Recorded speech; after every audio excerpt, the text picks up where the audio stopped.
What's going on, guys? It's Hi, and observant viewers will notice that there is a new addition to the background. This is a 3D wood art piece that I recently made, and I'm going to show you guys how I made it.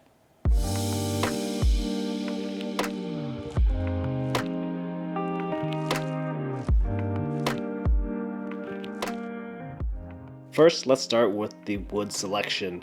For my personal build, the foundation was a 2-foot by 4-foot sheet of OSB. Because I knew whatever was going to be in the background is going to be visible, I went with OSB because it naturally has that 3D layered look. Now, just a heads up, I purchased a pre-cut 2-foot by 4-foot piece, but if you want to save money, definitely buy a regular 4x8 because at the time of this video, that only costs about $11 and the 2x4 sheet costs about $19. I was in a rush and I haven't moved the table saw to the new shop yet, so I didn't feel like cutting and really paid the cost. Buying the pre-cut 2-foot by 4-foot piece is definitely not recommended, but you do what you gotta do. Next, we're going to pick the wood that makes up the various 3D slats. For this, I personally went with 3 different wood species to give more variation in the final product. If you want something that looks more cohesive, maybe buy the same wood for everything. I personally went with 2 1-inch by 2-inch by 8 feet Douglas fir board, 2 1-inch by 2-inch by 8 feet hemlock board, 1 1-inch by 2-inch by 6 feet poplar board, and 1 1-inch by 2-inch by 10 feet poplar board. These 6 boards gave me pretty much the exact amount of wood needed for the entire inner 3D pieces. Next, for the frame, I went with 2 2-inch by 2-inch by 8 feet boards of Douglas fir. This left me with about 3-ish feet of spare material, so you can buy less, but I knew that I needed the spare because of just how I plan to cut the wood to get certain pieces of the board. Other materials needed will include paint, painting supplies, wood stains or finish, wood glue, and various things to use the previously mentioned materials.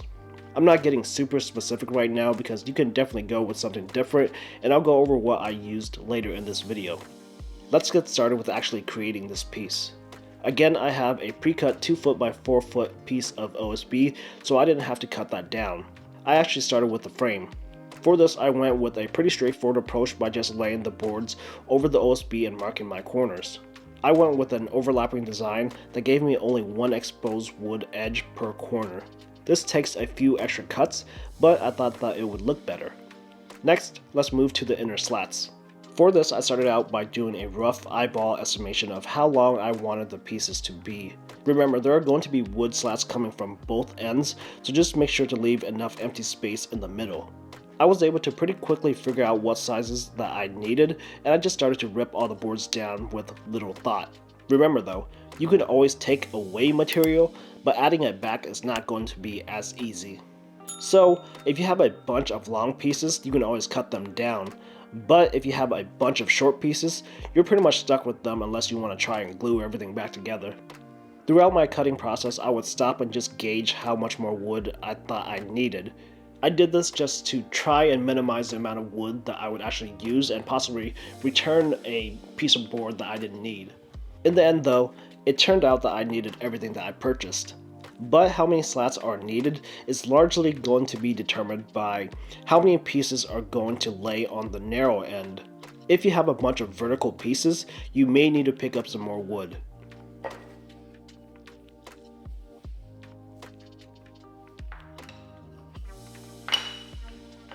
Once I got everything cut and have an idea of the layout, I moved on to painting. For this, I used an 8-ounce can of Krylon Satin Black paint. I purchased this purely because it was the smallest can and the cheapest paint that I could find. I personally don't feel that this is the type of piece that I would want to overspend and get really good paint because I honestly don't know how long I'm keeping this thing. But you may be different. Just consider what this piece is going to be for you. Also, I went with black because it matches the theme of the room and the house. You could definitely go with something different. Now, I will say that with the 8-ounce can, it was pretty much the perfect amount to get everything that I needed covered. It was definitely close, so don't get too heavy-handed if you're going with an 8-ounce can. Go light and cover everything that you know will be visible, then go back and touch up if needed later.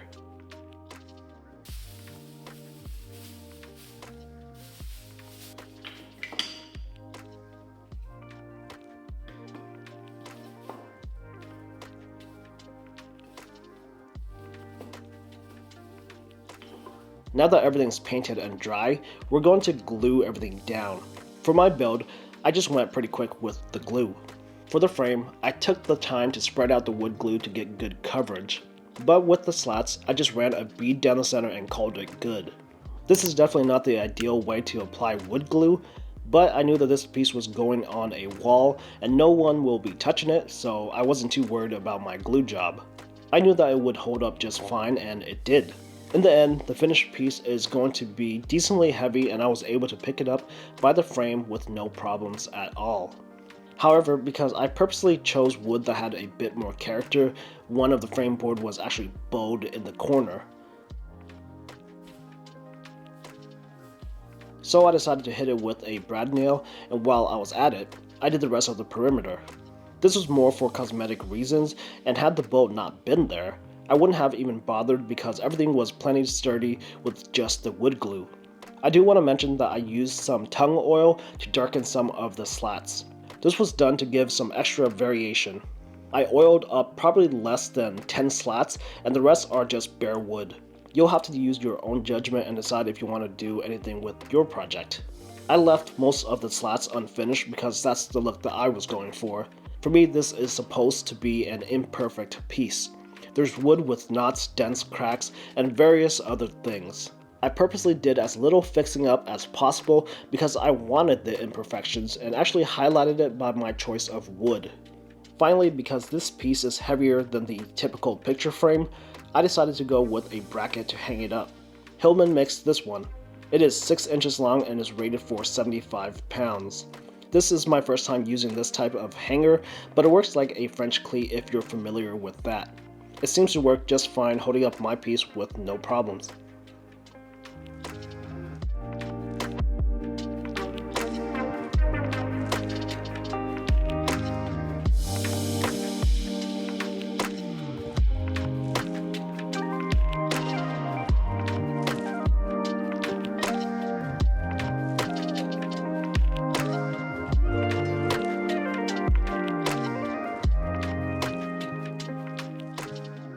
And that's about it. This is a fairly simple and straightforward build that most people shouldn't have problems finishing.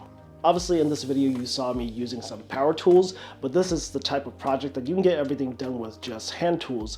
It'll be a lot of extra work with cutting, especially with all the slats that you're going to be cutting, but it can definitely be done by hand. And with that, I hope you've enjoyed the video. If you did, I'd really appreciate it if you can give the video a thumbs up, share it around, comment down below with any thoughts or questions you may have. Don't forget to subscribe to this channel for more content. And if you want to further support my work, consider hitting the join button down below to become a member of this channel or becoming a patron on Patreon. Thanks a lot for watching this video, and I'll see you guys in the next one.